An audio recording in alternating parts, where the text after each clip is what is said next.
O Evangelho segundo Mateus é um dos primeiros relatos oficiais sobre Jesus de Nazaré, sua vida, sua morte e sua ressurreição. O livro em si é anônimo, mas a tradição confiável mais antiga aponta para Mateus, o cobrador de impostos que foi um dos 12 apóstolos que Jesus nomeou, e ele realmente aparece dentro do próprio livro. Por cerca de 30 a 40 anos, os apóstolos ensinaram oralmente e transmitiram seus relatos de testemunho sobre Jesus, assim como seus ensinamentos que haviam memorizado. E Mateus reuniu e organizou tudo isso nessa incrível tapeçaria e criou o livro para destacar certos temas sobre Jesus. Nesse vídeo, vamos cobrir a primeira metade do livro. Especificamente, Mateus quer mostrar como Jesus é a continuação e o cumprimento de toda a história bíblica sobre Deus e Israel, que Jesus é o Messias da linhagem de Davi, que ele é o novo mestre com autoridade, como Moisés. Mas não só. Jesus é o Deus conosco, ou em hebraico, Emanuel.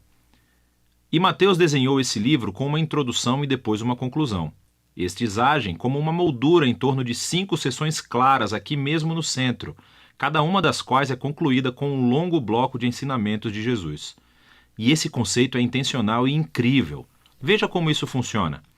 Os capítulos de 1 a 3 preparam o palco, vinculando a história de Jesus diretamente ao enredo da escritura do Antigo Testamento. Então Mateus abre com a genealogia de Jesus, destacando como ele é da linha messiânica do filho de Davi. E ele é filho de Abraão, o que significa que ele trará a bênção de Deus para todas as nações. Depois disso, temos a famosa história do nascimento de Jesus e como todos os eventos cumpriram as promessas proféticas do Antigo Testamento que as nações viriam e honrariam o Messias. Que o Messias nasceria em Belém, mas, mais do que isso, a concepção de Jesus pelo Espírito Santo, seu nome, Emanuel. Tudo isso trabalha em conjunto para mostrar que Jesus não é um mero humano. Ele é Deus conosco. Deus se torna humano. Então, você pode ver 2 dos principais temas de Mateus aqui na introdução. Ele é da linha de Davi, ele é Emanuel, mas Mateus também quer mostrar como Jesus é um novo Moisés. Assim como Moisés, Jesus saiu do Egito, atravessou as águas do batismo e viveu no deserto por 40 dias. E então Jesus sobe a uma montanha para entregar seu novo ensinamento. Através de tudo isso, Mateus afirma que Jesus é o prometido maior do que a figura de Moisés, que libertará Israel da escravidão. Ele vai lhes dar um novo ensinamento divino. Ele vai salvá-los de seus pecados e estabelecer uma nova aliança entre Deus e o seu povo. Esse paralelo entre Jesus e Moisés também explica por que Mateus estruturou o centro do livro da maneira que fez.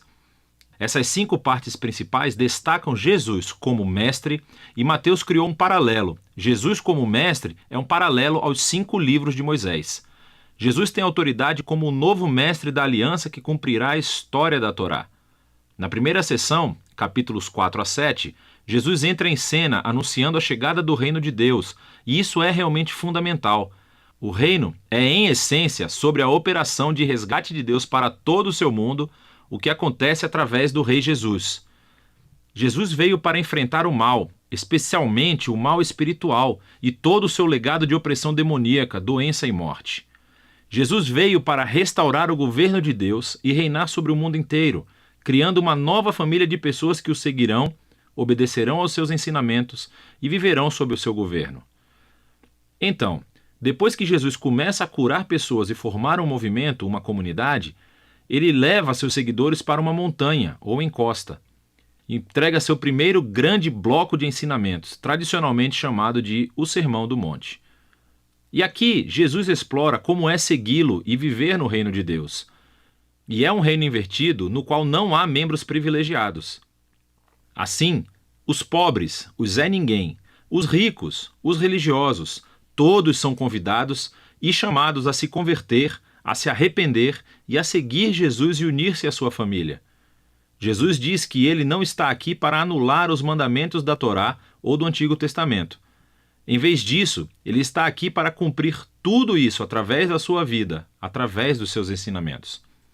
Ele está aqui para transformar os corações do seu povo, para que eles possam verdadeiramente amar a Deus e amar o próximo, incluindo seus inimigos. Depois de concluir o seu grande ensinamento sobre o reino, a próxima sessão mostra Jesus trazendo o reino à realidade no dia a dia das pessoas. Então, Mateus reuniu aqui 9 histórias sobre Jesus trazendo o poder do reino de Deus para as vidas de pessoas desvirtuadas. Existem 3 grupos com 3 histórias e elas são todas sobre pessoas que estão doentes, ou têm corpos quebrados, ou estão em perigo. E Jesus as cura ou salva por esses atos de graça e poder. E então, bem no meio dessas tríades, encontramos 2 histórias paralelas sobre o chamado de Jesus para que as pessoas o seguissem. E aqui Mateus está enfatizando algo: que somente é possível experimentar o poder da graça de Jesus se decidir segui-lo e tornar-se seu discípulo. Depois de Mateus ter mostrado o poder do reino através de Jesus, Jesus estende o seu alcance, enviando os 12 discípulos que farão o que ele tem feito. E isso leva ao segundo grande bloco de ensinamentos, o capítulo 10. E aqui Jesus ensina seus discípulos a anunciar o reino e o que esperar quando o fizerem. Muitos entre Israel estão aceitando a Jesus e a sua oferta do reino, mas os líderes de Israel não. Eles perderão muito ao se arrependerem e se tornarem discípulos de Jesus. E então Jesus sabe que eles o rejeitarão e perseguirão os seus seguidores. O que é exatamente o que acontece na próxima sessão, capítulos 11 a 13. Mateus reuniu um grupo de histórias sobre como as pessoas respondem a Jesus e a sua mensagem. E é tudo misturado. Algumas histórias são positivas, as pessoas amam a Jesus e acham que ele é o Messias. Outras são mais neutras, como João Batista, ou até mesmo os membros da própria família de Jesus, e deixam claro que Jesus não é o que esperavam. Então, aos líderes de Israel, que são totalmente negativos, você tem os fariseus e os estudiosos da Bíblia. Todos rejeitam Jesus. Eles acham que ele é um falso mestre, que está levando as pessoas para o caminho errado. Eles pensam que Jesus é uma blasfêmia com essas declarações exaltadas que ele faz sobre si mesmo. Mas Jesus não fica surpreendido ou se abala com essas respostas tão diversas. De fato, ele se concentra nisso no terceiro bloco de ensinamentos no capítulo 13. Aqui, Mateus reuniu um monte de parábolas de Jesus sobre o reino, como um fazendeiro jogando sementes em 4 tipos de solo, ou sobre um grão de mostarda, uma pérola ou um tesouro enterrado. Essas parábolas são como um comentário sobre as histórias que você acabou de ler nos capítulos 11 e 12. Algumas pessoas estão aceitando Jesus com entusiasmo. Outras o estão rejeitando, mas o reino de Deus é de valor supremo e não deixará de se espalhar apesar de todos esses obstáculos. Então, essa é a primeira metade do Evangelho segundo Mateus. Aqui estão mais algumas coisas para analisar enquanto lê esses capítulos.